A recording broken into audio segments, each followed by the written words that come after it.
What's up? What's up? What's up? What's up? All right, so we back today with The Laws of Human Nature by Robert Greene. Right now I'm going to read the introduction. Rate my reading from 1 to 10. I haven't pre-read this or anything. Just got home from work and I'm just going to start reading. I'm bored. I got a pizza in the oven. All right, introduction. If you come across any special trait of meanness or stupidity, you must be careful not to let it annoy you or distress you, but to look upon it merely as an addition to your knowledge, a new fact to be considered in studying the character of humanity. Your attitude towards your attitude towards it will be that of a mineralogist who stumbles upon the very characteristic specimen of a mineral. That was written by Arthur Schopenhauer. All right. Throughout the course of our lives, we inevitably have to deal with a variety of individuals who stir up trouble and make our lives difficult and unpleasant. Some of these individuals are leaders or bosses, some are colleagues, and some are friends. They can be aggressive or passive aggressive. The phone. Yeah, it's the house phone. Y'all probably don't know about that. All right, so they can be aggressive or passive aggressive, but they are generally masters at playing on our emotions. They often appear charming and refreshingly confident, brimming with ideas and enthusiasm, and we fall under their spell. Only when it's too late do we discover that their confidence is irrational and their ideas are ill conceived. Among colleagues, they can be those who sabotage our work or careers out of secret envy, excited to bring us down. Or they could be colleagues or hires who reveal to our dismay that they are completely out for themselves, using us as stepping stones. What inevitably happens in these situations is that we are caught off guard, not expecting such behavior. Often these types will hit us with elaborate cover stories to justify their actions or blame handy scapegoats. They know how to confuse us and draw us into a drama they control. They might protest or become angry, but in the end, we feel rather helpless. The damage is done. Then another such type enters your life, our life. Then another such type enters our life, and the same story repeats itself. We often notice similar sensation. What else? We often notice a similar sensation of confusion and helplessness when it comes to ourselves and our own behavior. For instance, we suddenly say something that offends our boss or colleague or friend. We are not quite sure where it came from, but we are frustrated to find that some anger and tension from within has leaked out in a way that we regret. Or perhaps we enthusiastically throw our weight into some project or scheme, only to realize it was quite foolish and a terrible waste of time. Or perhaps we fall in love with a person who is precisely, let me take this cover off, keep slipping. Or or perhaps we fall in love with a person who is precisely the wrong type for us and we know it, but we cannot help ourselves. What has come over us, we wonder. In these situations, we catch ourselves falling into self destructive patterns of behavior that we cannot seem to control. It is as if we harbor a stranger within us, a little demon who operates independently of our willpower and pushes us into doing the wrong things. And this stranger within us is rather weird, or at least weirder than how we imagine ourselves.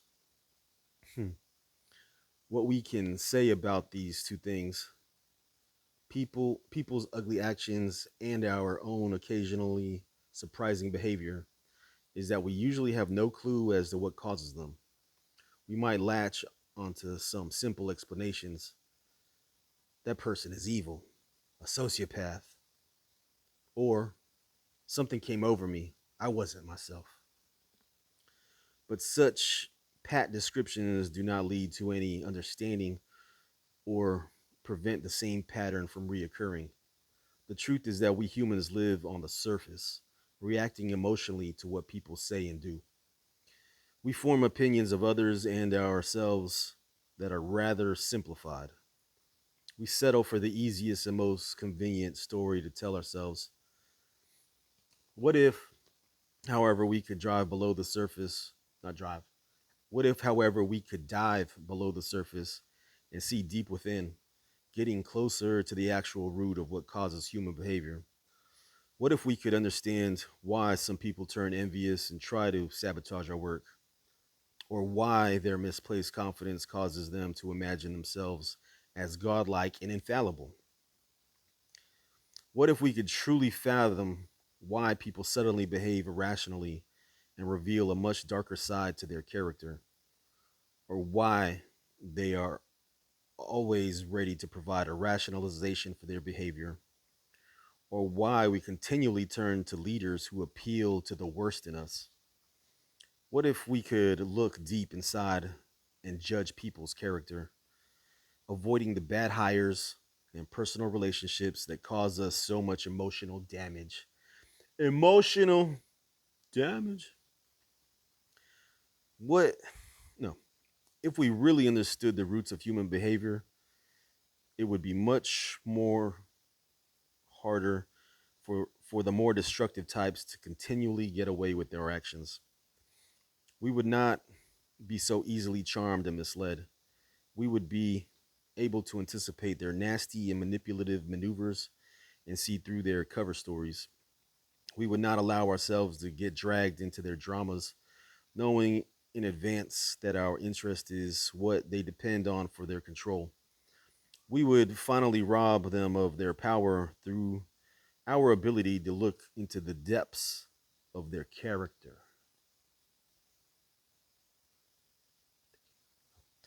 Similarly, with ourselves, what if we could look within and see our source of more troubling emotions and why they drive our behavior, often against our own wishes?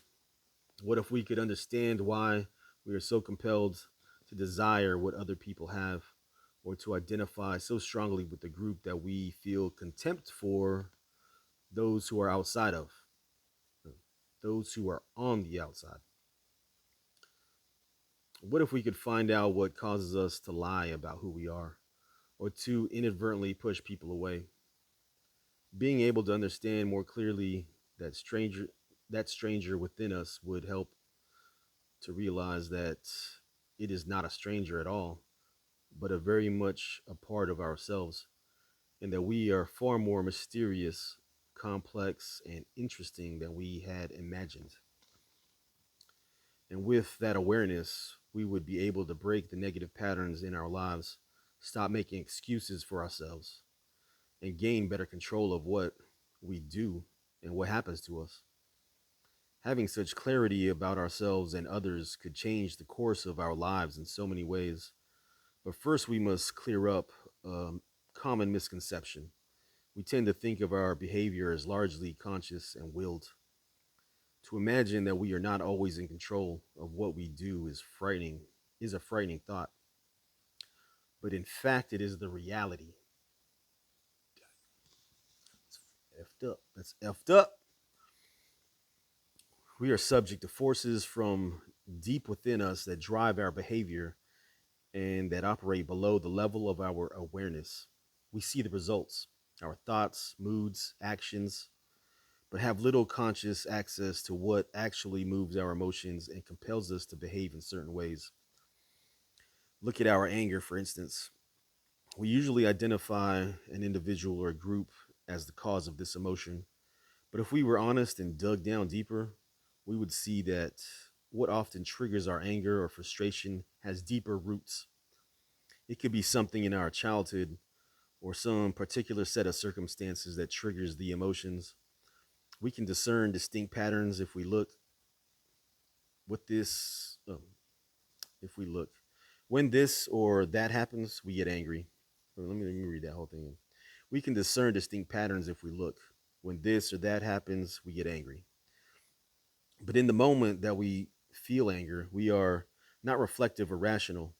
We merely ride the emotion and point fingers.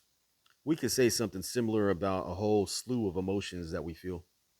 Specific types of events trigger sudden confidence or insecurity or anxiety or attraction to a particular person or hunger for attention.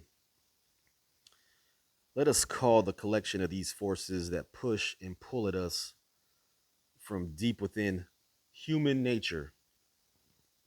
Human nature stems from the particular wiring of our brains, the configuration of our nervous system, and the way we humans process emotions, all of which developed and emerged over a course of 5 million years or so of our evolution as a species.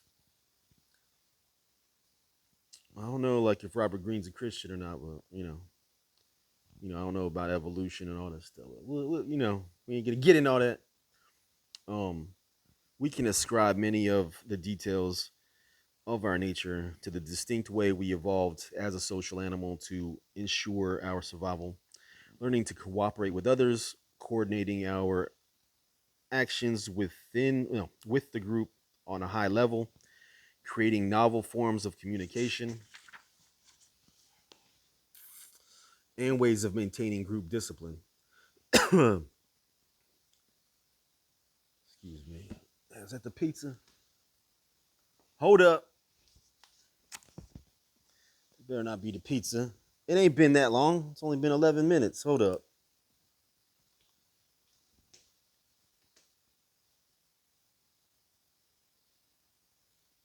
What? Hold up.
Yeah. Yeah, I almost poked my eye out. To where were we at? Maintaining group discipline, the early development. This early development lives on within us and continues to determine our behavior, even in the modern, sophisticated world we live in. To take one example, look at the evolution of human emotions. The survival of our earliest ancestors depended on their ability to communicate with one another well before the invention of language. They evolved new and complex emotions: joy, shame, gratitude, jealousy, resentment, etc. The signs of these emotions could be read immediately on their faces, communicating their moods quickly and effectively. They became extremely permeable to the emotions of others as a way to bind the group more tightly together, to feel joy or grief as one, or to remain united in the face of danger. To this day, we humans remain highly susceptible to the moods and emotions of those around us, compelling all kinds of behavior on our part, unconsciously imitating others, wanting what they have, getting swept up in viral feelings of anger or outrage. We imagine we're acting on our own free will, unaware of how deeply our susceptibility to the emotions of others in the group is affecting what we do and how we respond. We can point to others We can point to other such forces that emerged from this deep past and that similarly mold our everyday behavior. For instance, our need to continually rank ourselves and measure our self worth through our status is a trait that is noticeable among all hunter gatherer cultures and even among chimpanzees, as our tribal instincts, which cause us to divide people into insiders or outsiders. We can add to these primitive qualities our need to wear masks to disguise any behavior that is frowned upon by the tribe, leading to the formation of a shadow personality from all the dark desires we have repressed. Our ancestors understood this shadow and its dangerousness, imagining it originated from spirits and demons that needed to be exorcised. We rely on a different myth. Something came over me. Something came over me. All right. Once this primal current or force within us reaches the level of consciousness, we have to react to it. And we do so depending on our individual spirit and circumstances, usually explaining it away superficially without really understanding it. Because of the precise way in which we evolved, there are a limited number of these forces of human nature. Okay? And they lead to the behavior mentioned above: envy, grandiosity, irrationality, short sightedness, conformity, aggression, and passive aggression, to name a few. They also lead to empathy and other positive forms of human behavior. For thousands of years, it has been our fate to largely grope in the shadows when it comes to understanding ourselves and our human and and our own nature. See, I like what he said right there, because I think like we're all like bumper cars in a pitch black room, just bumping into each other, looking for like the door out. Now we're just bumping into each other. If you think about how the brain works and how the eyes work, like there's all this stuff that we don't see in reality. Like we don't really see reality. We just the brain filters it out and our eyes filter it out. So we're just so we're just bumping into each other, ain't we? Trying our best. All right. Mm-hmm. We have labored under so many illusions about the human animal, imagining we descended magically from a divine source, from angels instead of primates. Mm, yeah, he ain't Christian. I'm gonna keep reading this though, you know. But there's stuff about this book that I would say is like, this is like secular knowledge right here. So take it with a grain of salt, when it comes to that stuff that he's talking about. Like, all right, we have found any signs of our we have found any signs of our primitive nature and our animal roots deeply distressing, something to deny and repress. We have covered up our darker impulses with all kinds of excuses and rationalizations, making it easier for some people to get away with the most unpleasant behavior. But finally, we are at a point where we can overcome our resistance to the truth about who we are through the sheer weight of knowledge we have now accumulated about human nature. We can exploit the vast literature and psychology amassed over the last 100 years, including detailed studies of childhood and the impact of our early development. Blah, blah, blah, blah, blah. Let me see. Let me get to something better. Let me see. Let me see. On the bottom, behavior. He's like naming people, like philosophers and like Carl Jung, like a psychologist, and Carl Jung. Who else in here? These some I don't even know. Simon Baron Cohen, Paul Elkman, Carl Jung, Donald Wincott, Heinz Kott, Antonio Damasio, Joseph E. Ledoux, Edward O. Wilson, okay, blah, blah, blah, blah. Frederick Nietzsche, blah, blah, blah. Jose Ortega y Gasset. I think yeah, he wrote a good book. All right, the book attempts. Okay, this book attempts to gather together this immense storehouse of knowledge and ideas from different branches. See the bibliography for the key sources. Oh, damn. To piece together an accurate and instructive guide to human nature, basing itself on the evidence, not on particular viewpoints or moral judgments. It is a brutally realistic appraisal of our species, dissecting who we are so we can operate with more awareness. Consider the laws of human nature a kind of code book for deciphering people's behavior, ordinary, strange, destructive, and full gamut. Each chapter deals with a particular aspect or law of human nature. We can call them laws in that under the influence of these elemental forces, we humans tend to react relatively relatively predictable ways.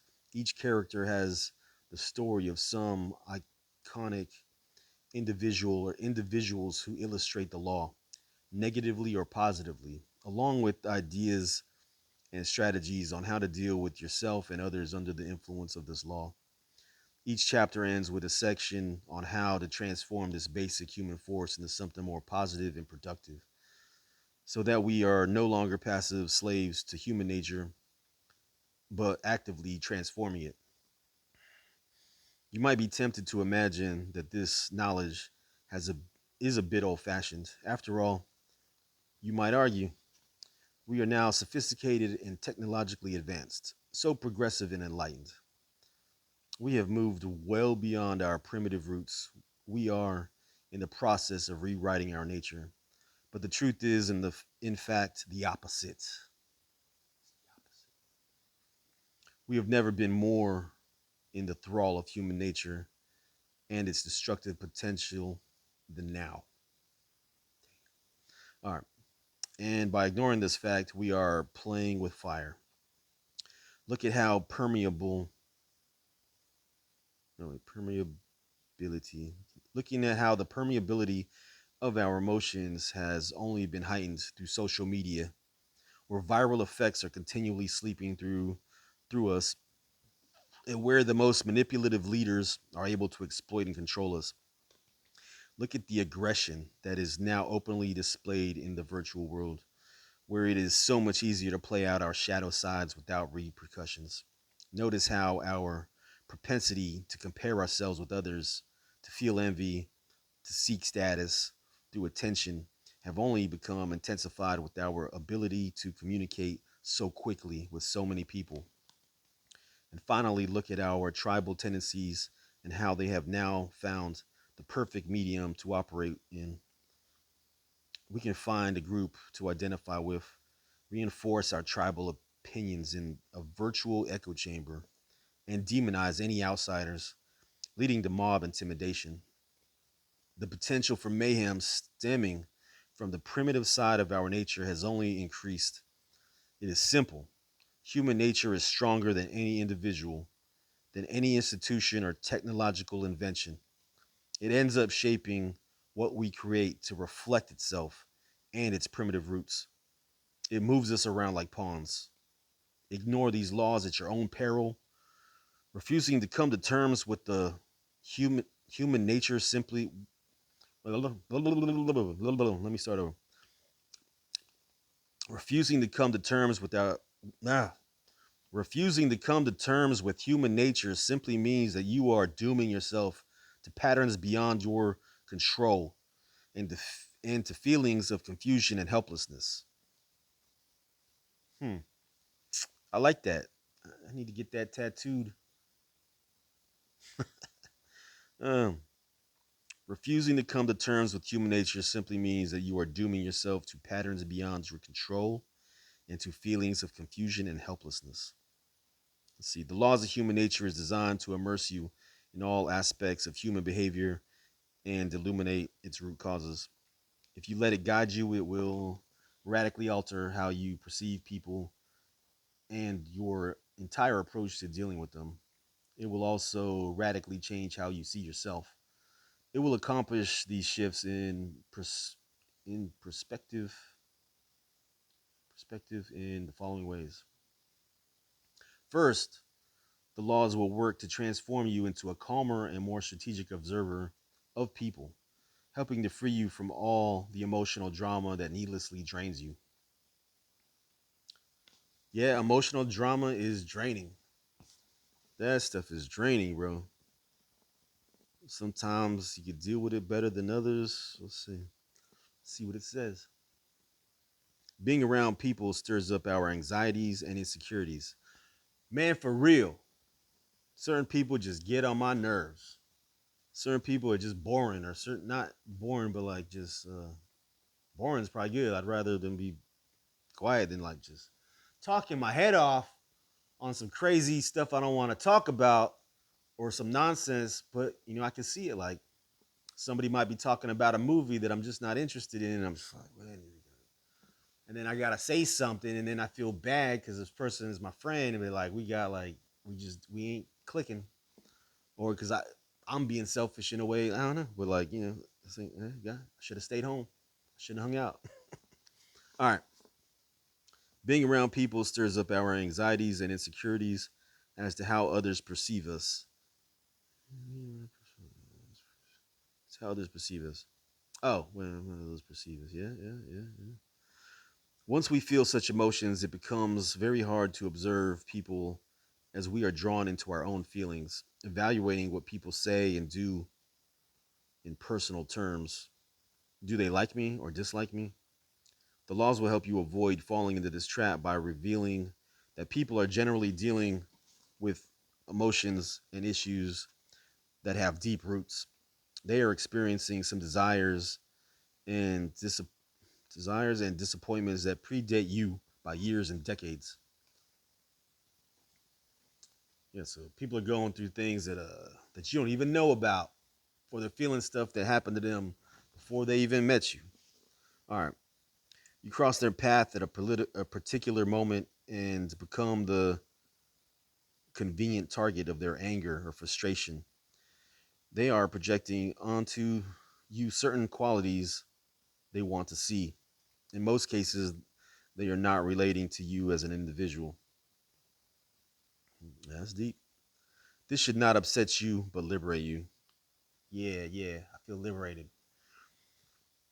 The book will teach you to stop taking personally their insinuating comments, shows of coldness, or moments of irritation. The more you grasp this, the easier it will be to react, not with your emotions, but rather with the desire to understand where their behavior might come from. You will feel much calmer in the process. And as it takes root in you, you will be less prone to moralize and judge people. Instead, you will accept them and their flaws as part of human nature. People will like you all the more as they sense this tolerant attitude in you. What almost 30 minutes? Dang. How much more is there left? Little more. Three more pages. Second, the laws will make you a master interpreter of the cues that people continually emit, giving you a much greater ability to judge their character. Normally, if we pay attention to people's behavior, we are in a rush to fit their actions into categories and to hurry to conclusions. Normally, if we pay attention to people's behavior, we're in a rush to fit their actions into categories. So we settle for the judgment that suits our own perceptions. No, that suit our own preconceptions. Yeah, for sure. It's probably why I gotta take a step back. Let's see. Or we accept their self serving explanations. Yeah, yeah, yeah. The laws will rid you of this habit by making it clear how easy it is to misread people and how deceptive first impressions can be. You will slow yourself down, mistrust your initial judgment, and instead train yourself to analyze what you see. Yeah, yeah, I need to try that. I need to try that. I need to try that. Let's see. I think I did that the other day. caught myself being wrong about something. Anyways, you will think in terms of opposites. When people overtly display some trait, such as confidence or hyper masculinity, they are most often concealing a contrary reality. You will realize that people are continually playing to the public, making a show of being progressive and saintly, only to better disguise their shadow. You will see the signs of this shadow leaking out in everyday life. If people take an action that seems out of character, you will take note. What often appears out of character is actually more of their true character. If people are essentially lazy or foolish, they leave clues to this in the smallest of details that you can pick up well before their behavior harms you. The ability to gauge people's true worth, their degree of loyalty, and conscientiousness. That's a long word, man. I can say it. I think I can say it. Conscientiousness. Conscientiousness. Conscientiousness. I don't know, but it doesn't sound right. I don't know. Anyways, is one of the most important skills you can possess. Yeah, helping to avoid people. You know what I'm saying? Once they start acting crazy, get out the way. All right, is one of the most important skills that you can possess. Helping you avoid the bad hires, partnerships, and relationships that can make your life miserable. Third, the law will empower you to take on and outthink the toxic types who inevitably cross your path and who tend to cause long term emotional damage. I've been there. I've been there. I've definitely been there. I've been there. Okay, aggressive, envious, and manipulative people don't usually announce themselves as such. They have learned to appear charming in initial encounters, to use flattery and other means of disarming us. When they surprise us with their ugly behavior, we feel betrayed, angry, and helpless. They create constant pressure, knowing that in doing so, they overwhelm our minds with their presence, making it doubly hard to think straight or strategize. Oh yeah, yep. I've been around toxic people. I remember a toxic coworker. This MFer would not shut the f up at work. We all had to work, and we were working like in a warehouse, screen printing, and we all had our little stations close together because you got to put the t-shirts on the dryer. There was two dryers, so there was about, let's see, one, two, three. There was like three screen printers, one person stacking the shirts. Three screen printers? Yeah, I think it was three of us.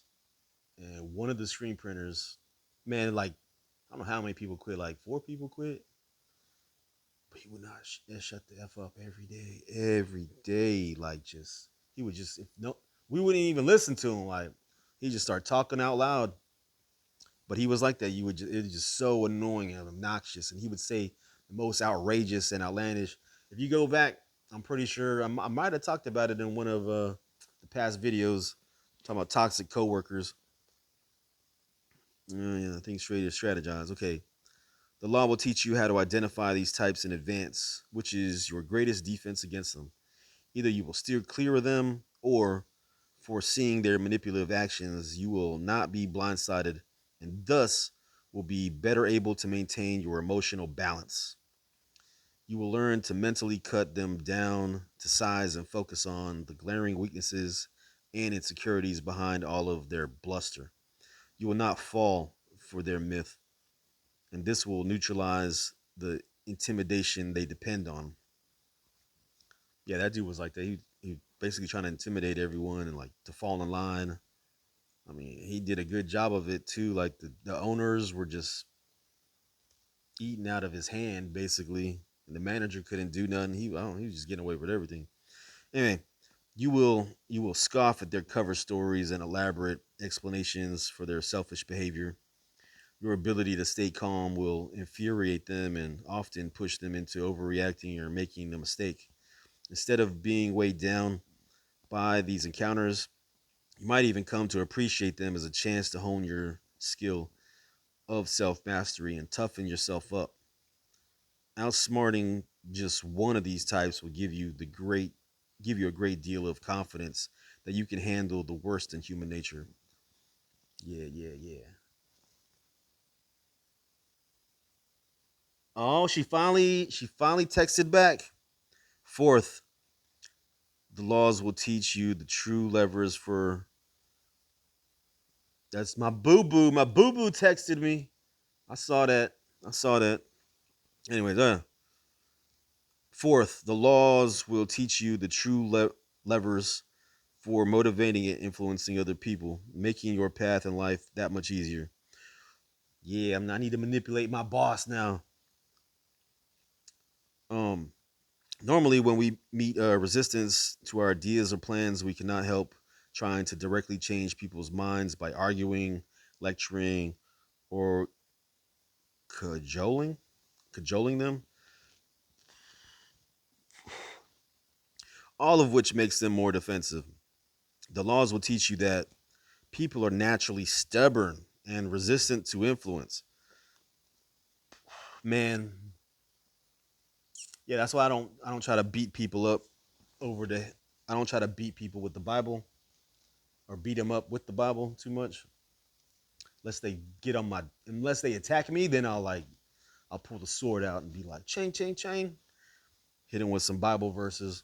But when I'm really trying to get someone to like be interested in it, I don't try to yeah, I don't be trying to like preach and be self righteous and shit. I don't want to push them away, you know. Trying to just keep it blue collar. That's what we're doing out here, blue collar workers. Anyways,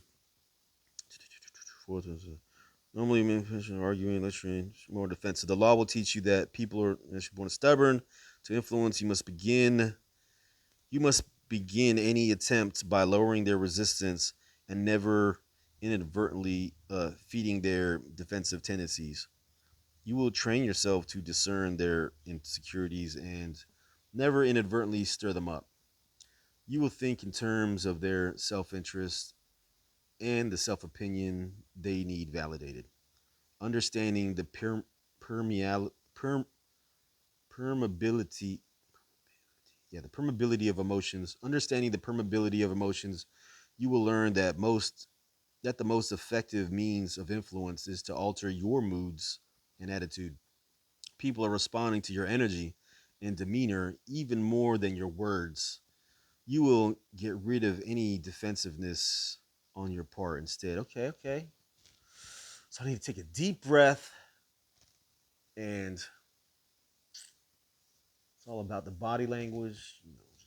Just be suave and just cool. You know what I'm saying? You know what I'm saying? Because they ain't listening to my words anyways. Yeah, yeah, I can see that. Yeah, yeah, I can see that. I see that shit sometimes. People get bored and they get distracted. They're defensive. They don't want to hear you talking about because they ain't got no attention span. All right. Man, this video's getting long. 38 minutes. Oh, dang. Come on. Come on. Let's get I need to eat this pizza. Where are we at? Where are we at? Understanding the permeability of emotions, you will learn that the most effective means of influence is to alter your mood and people are responding to your energy and demeanor even more than your words.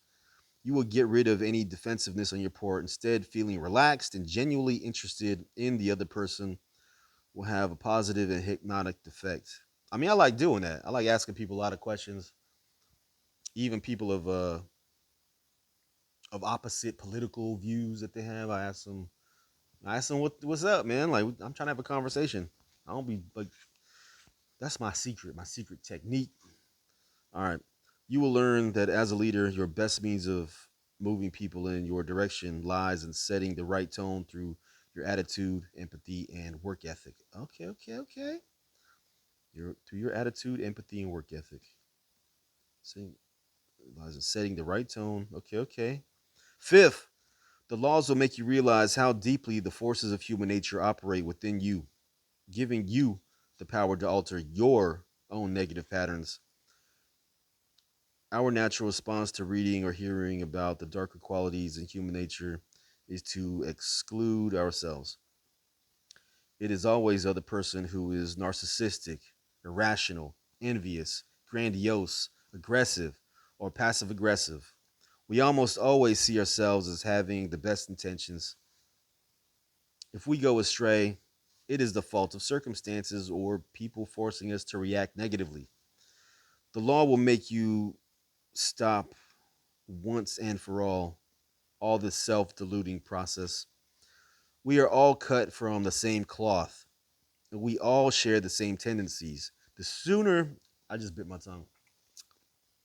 The sooner you realize this, the greater your power will be in overcoming these potential negative traits within you. You will examine your own motives, look at your own shadow, and become aware of your own passive aggressive tendencies.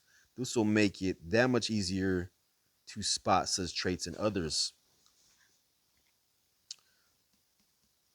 I really like that paragraph. I'm probably gonna make another video and just read that paragraph. It'll be like a 2 second video. You will also become humbler, realizing you are not superior to others in the way you had imagined.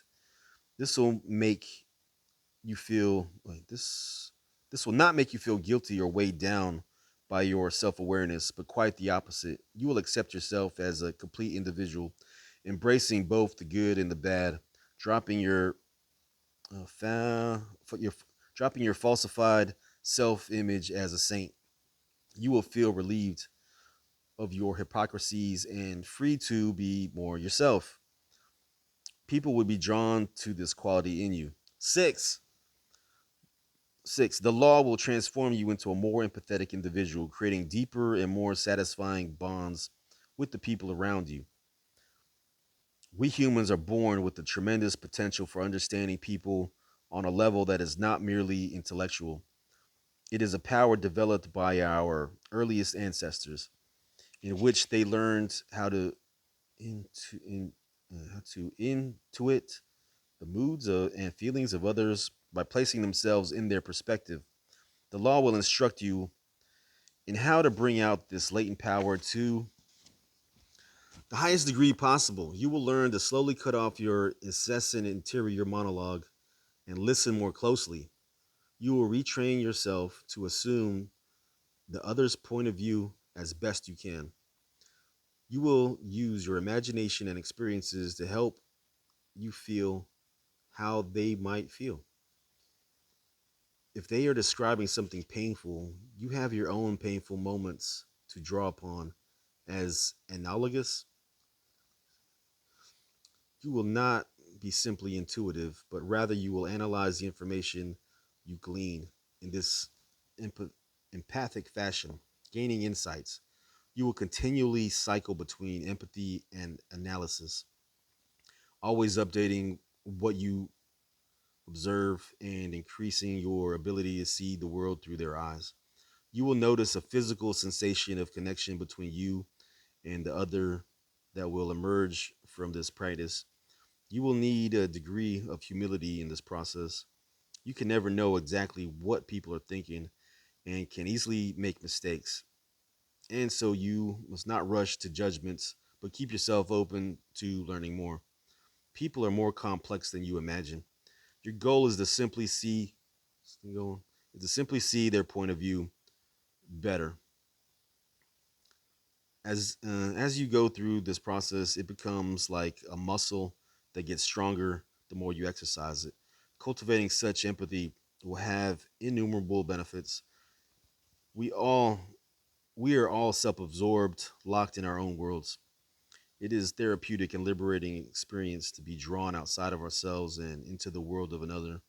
It is what attracts us to film and any form of fiction, entering the minds and perspectives of people so different from ourselves.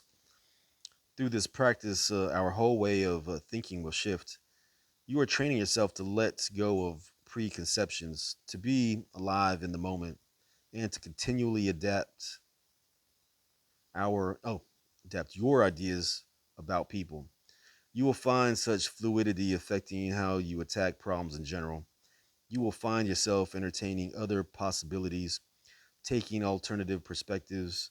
This is the essence of creative thinking.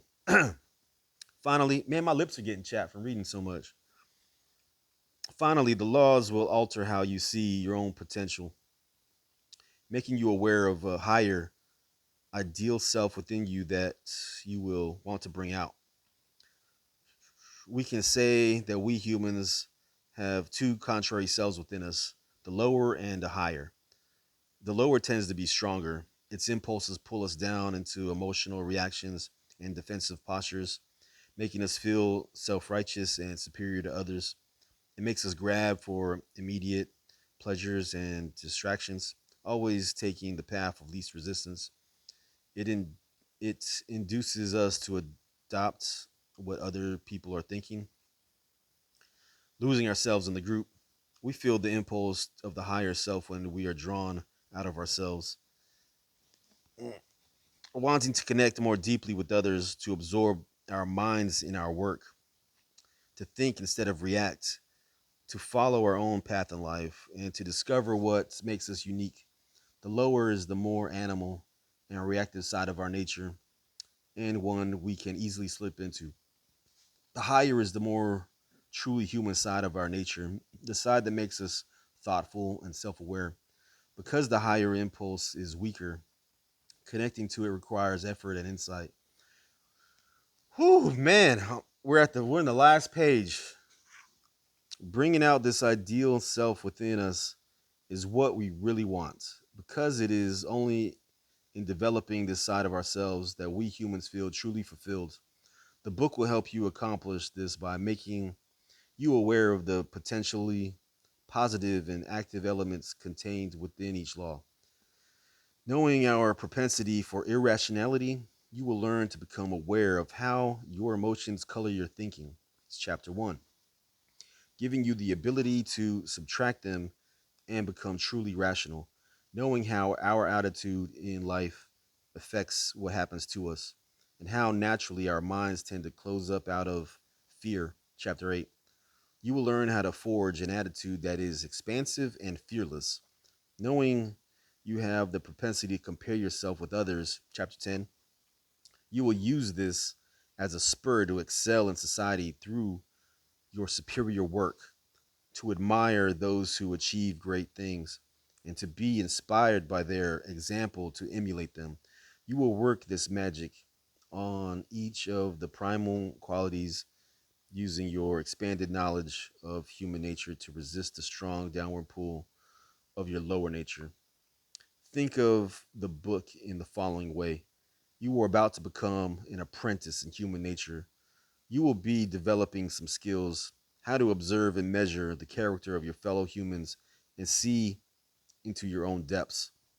You will work on bringing out your higher self, and through practice, you will emerge a master of the art, able to thwart the worst that other people can throw at you, and to mold yourself into the more rational, self aware, and productive individual.